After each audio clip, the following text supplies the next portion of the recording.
Give me my theme music!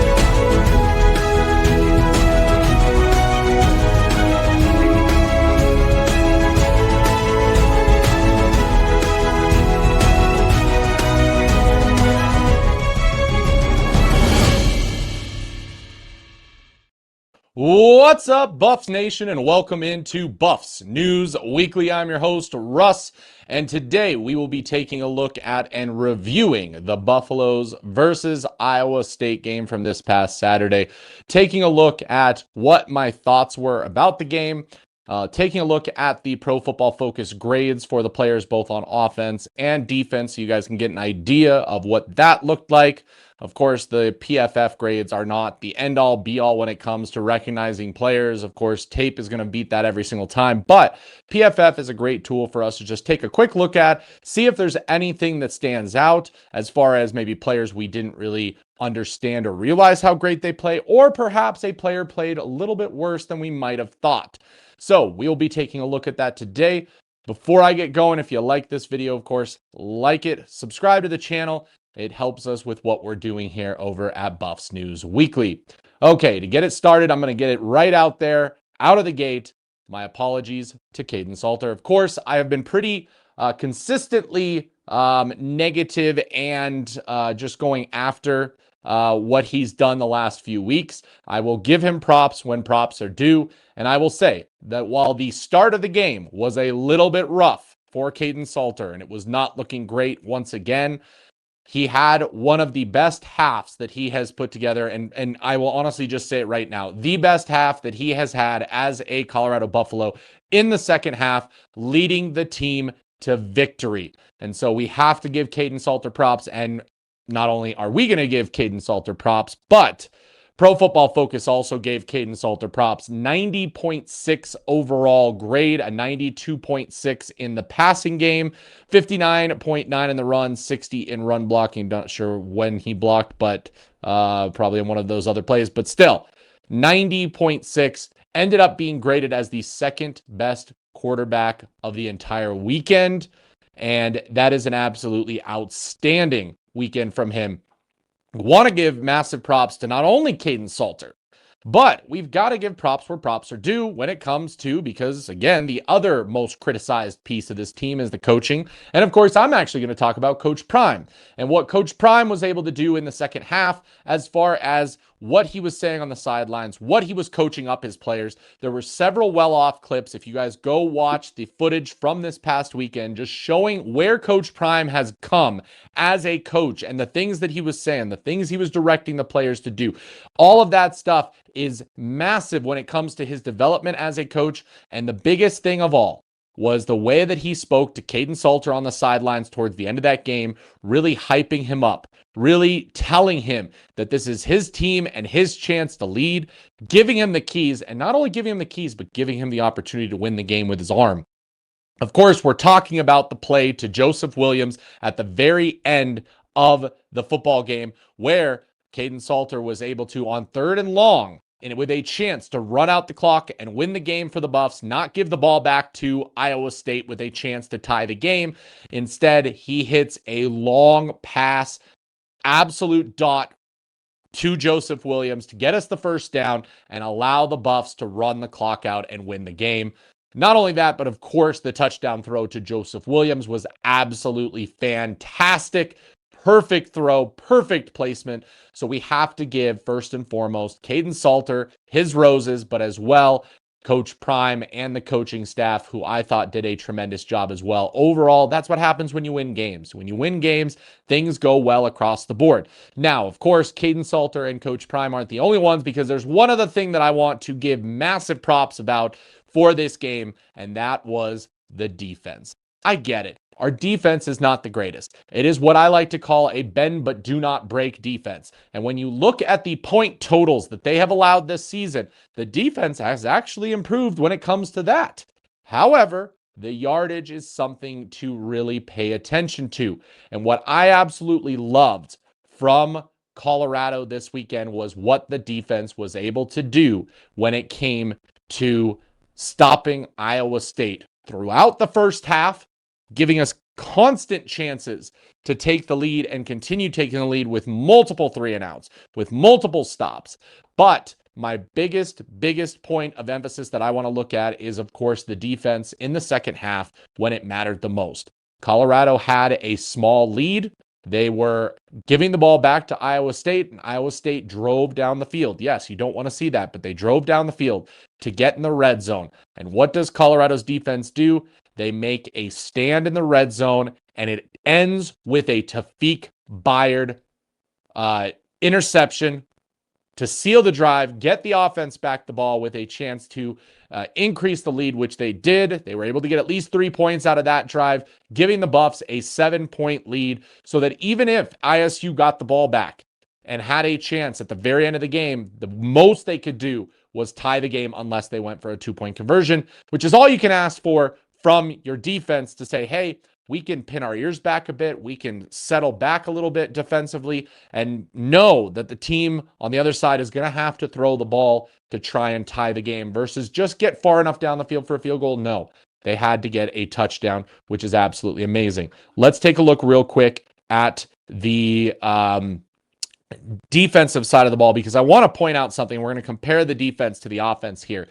However, the big thing I want to talk about, and it was who I just mentioned, the interception at the end of the game, the clutch interception play from Tafik Bayard. He graded out at an 83.9. I want to point something out when it comes to Tafik Bayard and what kind of season he's having. Well, he's had some bad games, and I will say the TCU game was a bad one. Mind you, it was a bad one for a lot of players.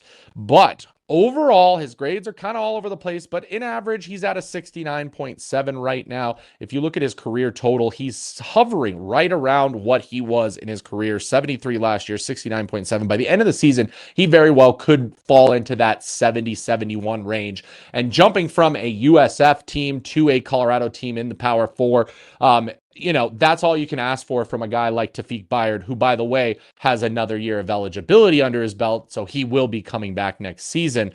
But seeing the improvement, seeing what he's been able to do, seeing what kind of dog and leader he is on the defense is absolutely something that you want to see. So big props to him. But this is the other thing I wanted to point out. Yet again, London Merritt grading out at a 73. The guy the kid, I should say, is a true freshman. And just look at how he has improved game after game. And the last 3 games are 3 biggest games in the Big 12. He graded out at an 82.7, 70.5, and this weekend at a 73. He's sitting at a 76.6 on the season, guys, as a true freshman. London Merritt has a chance to go down as an unbelievable pass rushing defensive lineman for Colorado in his career if he keeps this trajectory up, and I have no doubt he will. Doing this as a true freshman in the Big 12 is an absolute massive and cannot be understated. So when we look at this team, and I will finish out this a little bit later in the video, we're going to talk about why that win was so important, what that means to this program, even though it's looking like we probably won't qualify for the Big 12 championship. What do these wins down the stretch? What does playing for this team mean going forward? We'll go over that, but I wanted to really point out London Merritt and what he has been able to do for Colorado and Coach Prime as a true freshman. Another big shout out to Ivan Yates, getting a chance to play in this game, getting a 72.1 overall. Kaidon Salter, who we know has been a dog when it comes to the linebacker and should be starting, 70.7. Ben Finiseth, 69.9. Nice. Ben Finiseth with the grade. And I want to point out what he has been able to do this year, guys. Look at this. In the games that he's gotten to play, Delaware, even Houston, which nobody seemed to play well against, and Iowa State, he's grading out at a 75.7, guys. A 75.7. So in all honesty, you have to think that Ben Finiseth might be the solution at safety. The Tafik Bayard, Ben Finiseth safety combo is a massive part of the reason that defense looked so good on Saturday. And I'm sorry to say, but Carter Stoutmire missing that game due to injury may have solidified our safety room with these 2 guys going forward. It's the thing that every coach preaches when it comes to sports. And that is, if you're not on the field and somebody next man up takes off and really solidifies themselves in a position, you may lose out on that position. And that may have well just happened this weekend. If I'm the team, if I'm Coach Prime, that is my safety starting duo going forward. Tafiq Byard, Ben Finiseth. DJ McKinney, 69.4, doing much better. Again, Sean Myers, linebacker. Right now, your three best linebackers in this room, if I'm being honest, are Kaidon Salter, Sean Myers, and Jeremiah Brown. Okay? Even though Jeremiah had a 56.1, he made a number of big-time plays. I still would put these two guys ahead of him, but I would also put him as one of those. You see Martavius French down here. You see Reginald Hughes. Those are your starters, and they're down at the very bottom. They've been down all season for the most part. So I would say that your starters should be Kaidon Salter, Sean Myers going forward with a nice helping of Jeremiah Brown mixed in. On top of that, look at that again. Alexander McPherson, my man, Alec, you are absolutely dominating as well. Guys, we have got the cornerstones of this defense moving forward. Mind you, we were missing Arden Walker in this game, who is supposed to be the leader and the best player on that defensive line room. And yet, I believe that now has fallen to London Merritt and even Alexander McPherson, who, by the way, again, on the season, 68.2 as a freshman. 68.2, had a great game against Houston. Look at this. This is what I really want to point out. His play total has been steadily going up until that Iowa State game where he puts in a 67.4 performance with 38 snaps. So as the season has gone on, he has played more and more and more, and both him and London Merritt have really started to take over that defensive line room as true freshmen. Amari McNeil sneakily 67.3. The thing I want to say about Amari McNeil is he's kind of feast or famine. He has some unbelievable plays. Amari McNeil is a playmaker and a difference maker. However, when he's not making plays and difference making, he is making mistakes. So it's kind of feast or famine with Amari McNeil. He had some bad plays. He had some very good plays for Colorado. And I honestly think that the grades are pretty much correct on this when it comes to how he graded out with that feast or famine. He can make some amazing plays, but he can also make some boneheaded plays at times as well. Brandon Davis Swain rounds out your top 10 at a 66.8. But look at this, guys. This is what you want to see. You want to see green across the board. Dark green means elite. The kind of regular green in the 70s, that means good. 60s means enough. You know, you've got good, better, best. And then when you start dropping into the 50s, that's when it's okay. Now these are not so great. We're starting to go on the negative side, even though Jeremiah Brown in here, he did get a 67.9 in his rush defense, which I thought was a big part of that as well. So that is what you're seeing on the defensive side of the ball. Big props. I'm giving a game ball to Tafiq Byard, and Tafiq Byard will officially be today and this week's Taco Bell Live Moss Player of the Week, thanks to his game-saving interception at the end of the game and what he was able to do overall for Colorado. Although I very well could have given that player of the game to Kaidon Salter, I did want to give that to Tafiq Byard. Now, going back to the offense, as I said, Kaidon Salter, absolute dominant, unbelievable game, 90.6 overall. Joseph Williams, massive coming out day, receiving wise, of course, getting the touchdown grab, getting the clutch game-winning catch for Colorado. Had an absolutely fantastic day in the pass game, 90.2, but this cannot be understated as well. We know that the receivers are having issues blocking. Getting a 66.8 as a receiver in the pass blocking game is an absolutely fantastic thing for Colorado. Jordan Seaton, the franchise, 74 graded out. Want to point out what he's looking at. This is a first rounder, guys, okay? I know that in the offseason there was talk of DJ McKinney being a first round corner. This is what a first round player looks like in their sophomore season, okay? 71.2, but look at this, guys. Jordan Seaton on the season is grading out at a 94.7, which, by the way, is the number one pass blocking tackle in the entire country as a sophomore. Okay. Enjoy it while you got it, because Jordan Seaton will be gone after next year. He'll come back, play his junior year, but I guarantee he'll be hitting the NFL, because grading out like this, even with a lower pass or run blocking scheme, I think he can improve on that easily. I think what they're looking for from that left tackle spot most of all is the pass blocking ability. And as a sophomore, to grade out at a 94.7, which by the way is a jump from his 75.3 as a true freshman, Jordan Seaton is having an absolutely dominant year when it comes to the pass blocking game. Huge props to Jordan Seaton and what he was able to do with his 74. Dallin Hayden coming in at a 67.7, 82.2 in the pass blocking. That cannot be understated enough. By the way, I wanted to point this out, guys. As of today, Colorado's offensive line, when it comes to the pass blocking game, is officially allowing their quarterbacks 4.4 seconds in the pocket. The number one pass blocking unit in the entire country when it comes to time on ball, 4.4 seconds before pressure hits. That is an absolutely amazing statistic and shows just how good this unit is when it comes to pass blocking. Dallin Hayden being a part of that, 67 in the run game, 55 in the pass, 67.7 overall. Absolutely great game from him. He is starting to take over in that running back room with Simeon Pierce and Kaylon Taylor still out long-term with an injury. And Michael Welsh doing what he needs to do, doing just okay, but not great. Dallin Hayden really stepping up when it comes to that. Xavier Hill, 61.7. But you'll notice that as we get down this list, overall, the offense did not grade out well in that game. And we have to be honest with ourselves. Overall, could the offense have played a better game? Yes, they could have. It was not a great start to that game. The defense gave them plenty of chances to extend that lead in the first half, and it wasn't a great performance from them, but they do enough.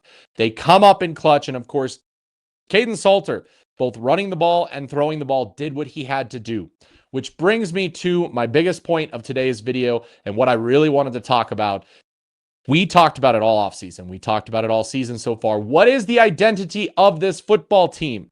We've been asking that every single week. And guess what, guys? I believe that we have finally figured that out with the victory against ISU.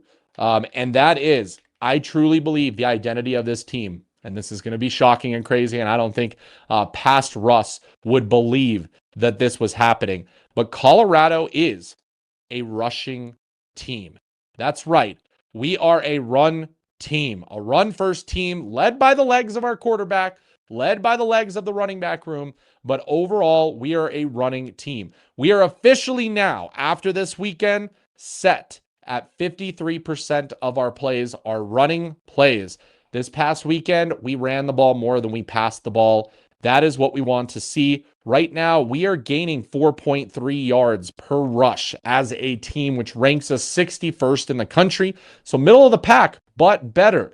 And what is really changing and making a difference, okay? Yards per game, passing yards is 217, which sits 79th. So like I said, we are ranked higher when it comes to rushing yards per game and average rushing yards than we are in passing. Now, yards per game, we are 79th as well, 361 total offense. Okay.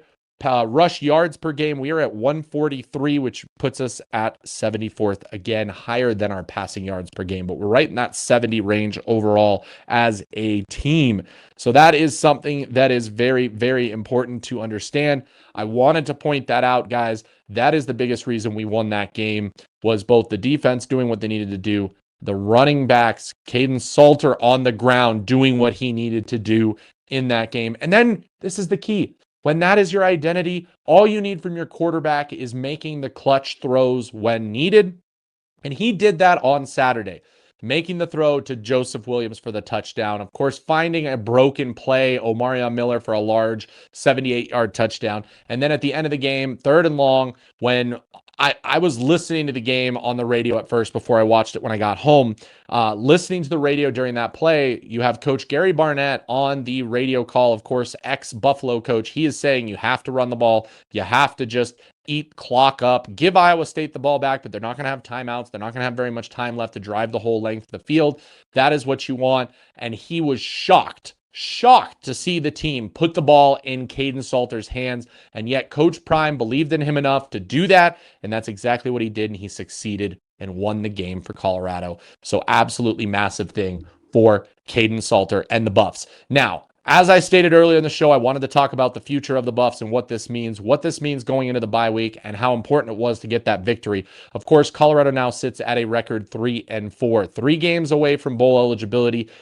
Do we run the table and do we have a chance at a Big 12 championship? Most likely not. TCU's loss kind of sealed that case for us not to be making the Big 12 championship game. So I do not think that that is going to happen at this point. However, the goal of this team should be bowl eligibility, and can we win 3 more games? Now, there's 2 games on the schedule that I believe are very winnable. At West Virginia, and then the game against Kansas State. I believe that both of those games are winnable for Colorado. So that's 2 games, leaving one of Utah and Arizona. Those games are going to be important. I think the Arizona game could be winnable. The Utah game is going to be an insanely tough game, guys. I'm telling you, it's an insanely tough game. Another ranked opponent, but on the road at Utah, which is probably one of the toughest places to play in the Big 12. Now, why is this win important outside of that?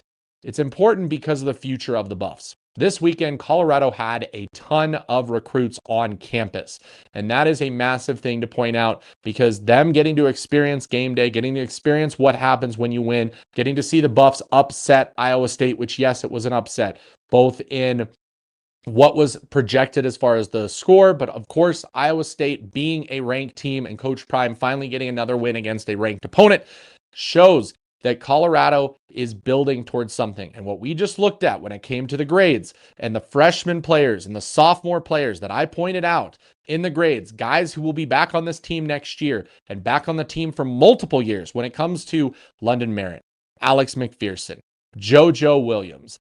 You look at the running back room, Micah Welsh, of course, coming back. Jordan Seaton, at least another season here. Julian Lewis in the wings. So Colorado is not going to be without a quarterback once Kaidon Salter moves on and graduates and leaves the program due to eligibility. All of that is building towards what this team can be in the future.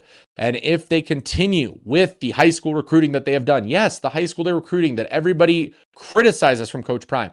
Coach Prime has built up a 2025 recruiting class that could be the foundations to Colorado truly competing, not only in the Big 12, but nationally. And we are seeing that play out this season. While the wins are not coming and plenty of people out there and fans of other teams are calling what Colorado is doing is not great and the record is terrible. And like, if you actually watch this team, you realize how close they are to being a very good team and how that is being led by freshmen and sophomores on this team. So the future is very bright for the Buffs, but you've got recruits coming in like Gavin Mueller, who this weekend got offered by Miami and Alabama. If that kid had been playing football his whole life, he probably would be a 5-star and one of the top recruits in the entire class. However, because he was a late bloomer, he is starting off late on that ranking course, but he is a high 4-star right now. And he is being absolutely chased after by some of the biggest programs in the country right now. But Colorado went after him early, got that commitment early because they believed in him, and he believes in them as a result. Preston Ashley, 4-star defensive player for Colorado in the recruiting class. He came out this weekend and said after his visit to Colorado that he is officially locking his recruitment and closing his recruitment for Colorado. You're going to start to see that more and more from the guys we have locked in, but we're also going after a number of flips. So be on the lookout because signing day is going to be a great day for the Buffs. You've got teams left and right firing their coaches. UCLA, Penn State this weekend, Virginia Tech. You go across the board of what teams are losing their coaches and what recruiting classes and the pool of players that are now hitting the recruitment trail once again due to these changes, which we talked about this offseason. We said that that is the biggest thing that people need to worry about. There are coaches on the hot seats of big programs that have stolen recruits from Colorado that will now be back on the recruitment trail, and there will be more to come, guys. There will absolutely be more to come with some of the top teams in the country struggling while other teams are succeeding. So Colorado will be going after them hard. We're already ranked in the 60s when it comes to recruiting. My guess is that we're in the 40 to 30 range when everything is said and done. Who knows? Maybe we jump in a little bit higher with a surprise from Corey Phillips and that recruiting staff going forward. So this win is more than just a win in the win-loss column. It is a win for the future of the Buffs and for what the Buffs will be able to do next season as well. So I'm happy to say, fantastic victory for the Buffs. Hey, quick shout out. Make sure if you like this content, you give us a like, of course, follow and subscribe to the channel. We have videos going out regularly, but we also go live every Monday for our call-in radio show, giving you, the fans, the opportunity to call in and voice your opinions on the Buffs, 4:30 p.m. local Mountain Time. Make sure you join us live. And then, of course, Wednesday nights at 7 p.m. Mountain Time, we have the Buff Blitz, where I join David Talks Buffs, and we preview the upcoming opponent, what we're looking at, and have just an overall fun, great time. It's a really fun show where we just don't take ourselves too seriously. So make sure you tune into that. And then also just watch all of this content. It helps out so very much. So until the next video, for Buffs News Weekly, I'm Russ. Sko Buffs.